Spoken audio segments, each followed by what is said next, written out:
მოგესალმებით ყველას, ალლაჰის რაჰმეთი, მისი წყალობა და მფარველობა არ მოხლებოდეთ. უხელ ჩვენ ვისაუბრეთ შუადღის ნამაზის სუნნეთებთან დაკავშირებით და გადავწყვიტეთ თანმიმდევრობით ამოვწუროთ ეს ამ ნამაზებთან დაკავშირებით რა სუნნეთებიც არის, რომელსაც ყოველდღიურად ლოცულობ და ყოველდღიურად ვჭირდება. ეს რიგში არის სამხრობის ნამაზი, ანუ როგორც ამას ჩვენ ვეძახით იქინდის სუნნეთი. არის ზოგიერთი საკითხები, რომ ბევრი ჰადისებია გადმოცემული, ზოგიერთ საკითხებზე ერთი ან ორი ჰადისია გადმოცემული. ეს საკითხიც ამათგან ერთ-ერთი არის, ამ საკითხთან დაკავშირებით გვაქვს სულ 3 ჰადისი. ერთ-ერთი ალი ბინ აბუ ტალიბისგან, კმაყოფილი იყოს ალლაჰ იმისგან, გადმოცემულია რომ كان النبي صلى الله عليه وسلم يصلي قبل العصر 4 ركعات. ماتنه صلى الله عليه وسلم იქინდის წინ 4 მუხლს ლოცულობდა.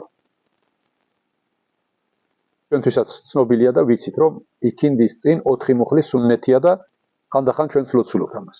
ეს ახალი არ არის, უცხო არ არის. يفصل بينهن بتسليم على الملائكة المقربين. ამ 4 მუხლს სელამის მიცემით გაყოფდა. ანუ ორ მუხლად ლოცულობდა, ჩვენთვის გასაგებად რომ ვთქვათ. და როგორ ამბობს? ამ 4 მუხლს გაყოფდა სელამით მელეიქების მიმართ. ანუ ჩვენ როდესაც ნამაზის დასრულების შემდეგ السلام عليكم ورحمة الله السلام عليكم ورحمة الله وامبობთ ვის მიმართ არის ეს მისალმება? على الملائكة المقربين. ალლაჰთან ახლოს მყოფი მელეიქების მიმართ. مقربين, სწორედ مقربينში იგულისხმება ანგელოზები, რომლებიც ალლაჰთან ყველაზე ახლოს იმყოფებიან. ومن تبعهم من المسلمين والمؤمنين. და ასევე იმათ ეს სელამი იმათთვის არის გაგზავნილი, რომლებიც მორწმუნეთაგან და მუსლიმთაგან მათ მიჰყვებიან საუკეთესო ფორმით. ამ ჰადისით რას ვთხოვილობთ? ერთი, იქინდის წინ 4 მუხლის სუნნეთი.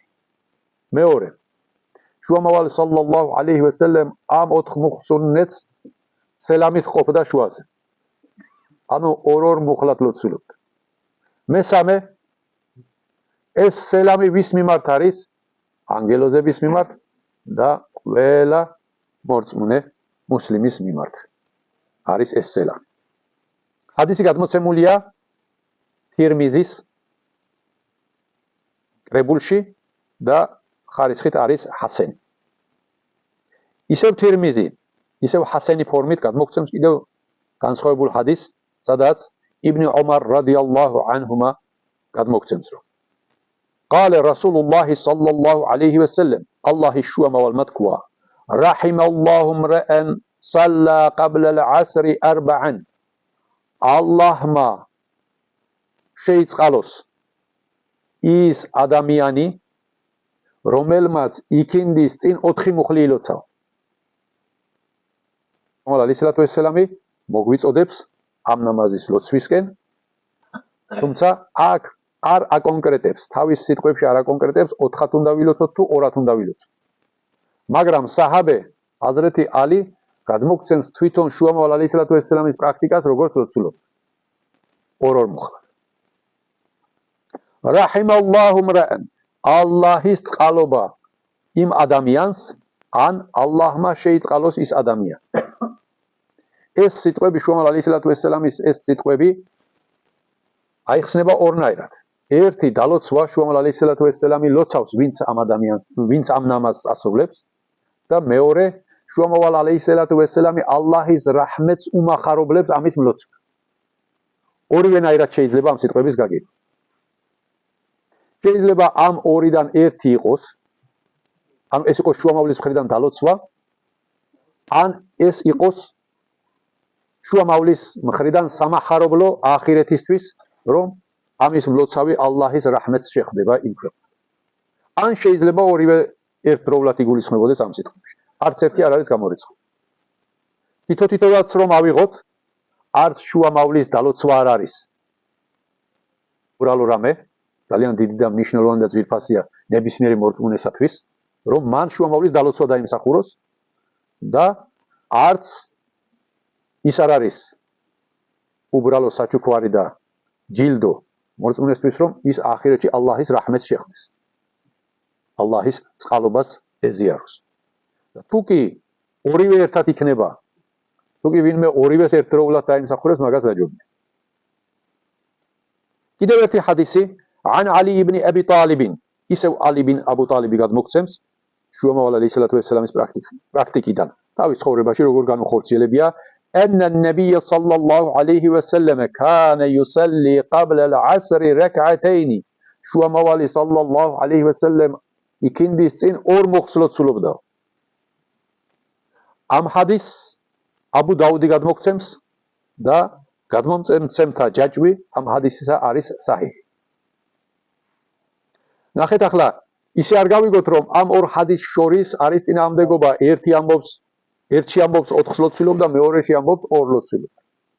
იმიტომ რომ ზოგადად იქინდის წინ წალოცავის სუნნეთი არის ღაირი მუექედე, ანუ დრო გამოშვებით ილოცება ეს სუნნეთი და არ არის ისეთი სუნნეთი, როგორც დილის ლოცვის პირველი 2 მუხლი სუნნეთი, შუადღის ლოცვის 4 მუხლი ან ბოლო 2 მუხლი სუნნეთი, საღამოს ლოცვის 2 მუხლი სუნნეთი, რომელიც სისტემატურად სრულდება და რომლის მიტოვებაც არ ითვლება კარგ საქციელად.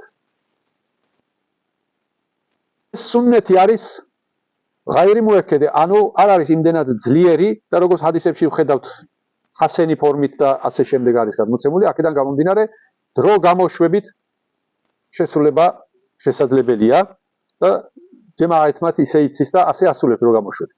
აქედან გამომდინარე შეიძლება ხანდახან 4 ილოცოს კაცმა, შეიძლება ხანდახან სულ არ ილოცოს, შეიძლება ხანდახან 2 მუხლი ილოცოს. სიტუაციის, მდგომარეობისა და დროის მიხედვით. აქედა ასევე იქცეოდა შუამავალ ალეისალათუ ვესალამი, ხან სულ არ ლოცულობდა, ხან 4 ლოცულობდა, ხან 2 ლოცულობდა. და არის იმის პირობა წამოყენებული, რომ შენ თუ ამას სისტემატიურად არ ლოცულობ, ალლაჰის რაჰმეთს ვერ ეწევი. ანუ იმ ჯილდოს ვერ მიიღებ, რომელიც ამ ჰადისშია. არც იმის პირობა არ არის წამოყენებული, რომ თქვათ თუ 4-ს არ ილოცავ და ასე შემდეგ.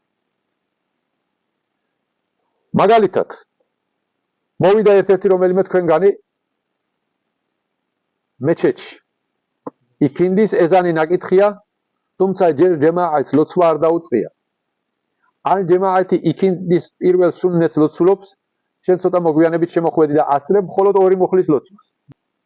ხის ლოცვა რომ გააგრძელო, ჯემაათი დადგება და უკვე ლოცვას დაიწყებს და ჯემაათზე დააგვიან ჩამორჩება. ამ შემთხვევაში 2 მუხლად ილოცავ, მიესალმები და ადგები ჯემაათში უერთდი.